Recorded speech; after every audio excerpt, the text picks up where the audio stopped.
So in my last video I showed off the AN94 and today I'll be going over the Groza twins, or in other words the Groza-1 Carbine and PDW variant.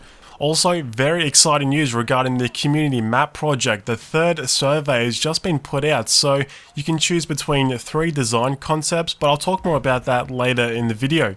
First of all, I just want to clear up some confusion. These weapons will be part of a weapon pack. I believe that will be bundled within the spring patch that's due to arrive sometime in the next couple of months. Also, yes, it will be for free. I had a lot of people asking me this question in my last video. It has been said on the BF4 CTA Reddit page they will be for free, like I said, and will not require for you to complete any kind of assignments or anything like that to unlock them. So anyway, let's go over the Carbine. This thing packs a huge punch when it comes to damage per second. It's a 4-shot kill in close range, though it has really damn high recoil. Like, I'm talking almost equivalent to some weapons in hardline. Its rate of fire is 725 RPM, not too sure why it's exactly 725, maybe to match its real life counterpart. It has a higher damage model, so its maximum damage is 30, then drops down to 16.7. Combined its damage and rate of fire, I believe this makes it the highest damage per second Carbine in close range. Though, don't be fooled by its stopping power. Like I said, its recoil is insanely high. Horizontal recoil is 0.4 on both the left and right side, especially with that 725 RPM rate of fire. You're really going to feel it a lot more. Vertical recoil is also really high at 0.57, while its first shot multiplier is in the middle ground of 2.1. Judging by these stats, you can see long range is pretty much out the question. Medium range might also be the same. You might get lucky with a few shots, but it's really going to be difficult. To make things even worse, you can't change a barrel or underbarrel attachment. By default, it has a fixed vertical grip and compensator barrel attachment. However, like I said in my AN94 video, I'm pretty sure these weapons will get some tweaks here and there. Honestly, I would have much preferred this weapon to have a low rate of fire, say around 550 RPM, without that crazy high recoil, so it's a little more manageable at long range. It would have been pretty cool to have a high damage bullpup carbine that could have some long range potential. So onto the Groza PDW. Just like the Carbine variant, it also has a similar rate of fire of 700 RPM, though it has some pretty interesting characteristics about it. Apparently it shoots the same rounds as the AS-FAL, so I imagine it has the same damage fall off and whatnot. And get this, apparently it has an integrated suppressor and heavy barrel. I don't know why or even how that's possible, but it seems like the suppressor is permanently attached. Though unlike the Carbine variant, it looks like you can change the underbarrel to whatever you prefer. One upside, it has very low recoil, but it only has 300 meters per second muzzle velocity and a 20 round mag, which I really don't like.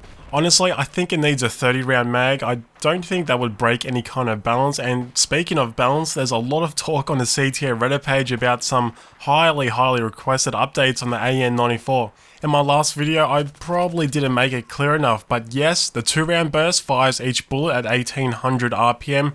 However, the delay between each burst is fairly significant, to the point its overall effective rate of fire is 600 RPM in burst fire mode. Full automatic mode is also 600 RPM, which I know isn't exactly what people hoped for, but like I said, there's a ton of people saying for it to be tweaked, and David did say he's listening to the community, but he needs to find a kind of middle ground between what the majority of the players want and what is best for the game. Like I've said multiple times, the weapon crate is in pre-alpha, so I can pretty much guarantee these weapons will get some tweaks here and there over the next couple of weeks. As a kind of middle ground, what I'd like to see for the AN94 is increase its burst fire cap from 600 RPM to around 750 or even 800, but as a trade-off, increase its vertical recoil to about 2.28 and its horizontal recoil to 0.25 on each side. I think that's pretty reasonable and won't break any kind of balance. Anyway, as for the community map project, there's some talk going around that we might see the first mock-up sometime next week. But as for now, like I said, the third survey has gone up, and I highly recommend for everyone to complete the survey and vote for which design concept they'll like to see. I actually voted for design concept B. I think the layout is really nice, how the B, C and E flags are all in the center of the map, which should create a lot of nice gunfights if you choose to stay around this area.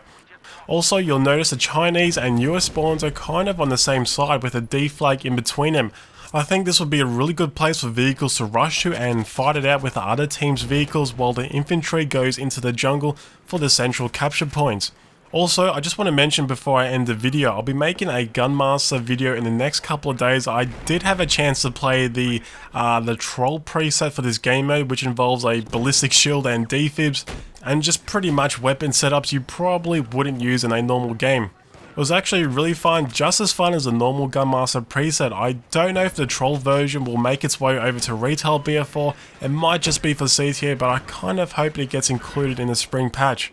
Also, if you're watching this video and you're thinking about buying Battlefield 4 but haven't really yet decided, Origin is selling BF4 and Premium for half price, which is a pretty good deal seeing as you get all 5 DLC packs and you get access to CTA to playtest all their upcoming content and bug fixes. Anyway guys, like I said, make sure to vote for which design concept you prefer. Make sure to check out all 3 different map designs, take some time with it, think about it, try to picture how the gameplay will flow, and then make your decision. Make sure to let me know your thoughts about the Groza weapons. Thanks for watching, and I'll see you in the next video.